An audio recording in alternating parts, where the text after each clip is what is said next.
రిషి అగర్వాల్ అనేవాడు గుజరాతోడే. భారతదేశంలో బ్యాంకులను కొల్లగొట్టి విదేశాలకు పారిపోయిన వాళ్ళలో ప్రముఖుడుగా బీజేపీ మాజీ ఎంపీ అనవచ్చు అనుకుంటా, దేశంలో లేడు కనుక ఆయన అప్పటికే రన్నింగ్ ఎంపీయే. ఈ దేశంలో కొల్లగొట్టిన ప్రజాధనాన్ని కొల్లగొట్టి లండన్ పారిపోయిన ఆయనకి బీజేపీ నాయకత్వానికి తెలీదా? తెలియకుండానే దేశం ఎల్లలు దాడుతున్నారా? మరి అప్పుడు అట్లాంటి ఆర్థిక తీవ్రవాదులను అట్లా గాలికి వదిలేసి నక్సలైట్ నాయకుల్ని శాంతి చర్చలకు మేము వస్తామని చెప్పితే కూడా వాళ్ళని పట్టుకొని కాల్చేసి చంపుతున్నారు. ఇది ఎట్లాంటి గొప్పతనం? ప్రజల్లో ఈ ఆర్థిక అంతరాలు తొలగాలని వాళ్ళ లక్ష్యంగా వాళ్ళు పనిచేసి మేము తుపాకీ గొట్టం ద్వారా అని అన్నోళ్లే మేము శాంతి చర్చలకు సిద్ధమే, మా కాల్పులు ఆపండి, కగారు వద్దని చెప్తున్నారు. కానీ ఆర్థిక తీవ్రవాదులకు వీళ్ళు చీరాసారా పెట్టి పడుసు పిల్లల్ని విమానాలు ఎక్కించి పంపిస్తున్నారు. వాళ్ళకి విజయమాల్య క్యాలెండర్లు చూస్తున్నాం కదా, అంత బూతు బొమ్మలు ఉంటాయి బాబు. బీర్ సీసాలకి అడ్వర్టైజ్మెంట్ అయింది, అన్ని బూతు బొమ్మలు ఉంటాయి.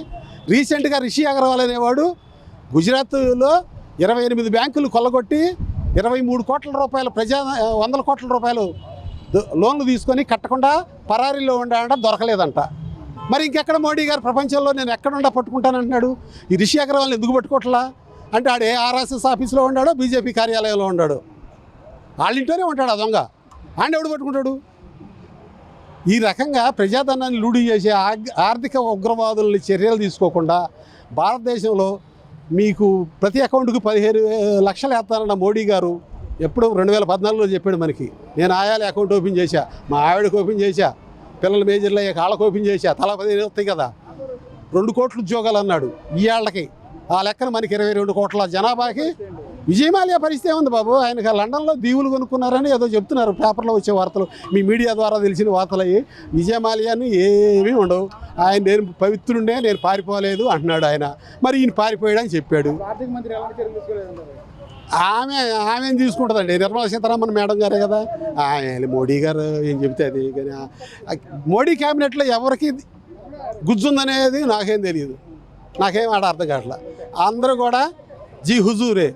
ముర్ము గారిని పెట్టినది ఎందుకు? మణిపూర్లో గిరిజన మహిళల్ని దారుణంగా మానభంగాలు చేసి దిశమలతో ఊరేగితే సభ్య సమాజం ప్రపంచం అంతా ఈ చేడేంటి పేడేంటి అంటుంటే కనీసం పట్టుకోపోతే ఈయన 50 రంగుల ఛాతి ఏం చేస్తున్నాడు?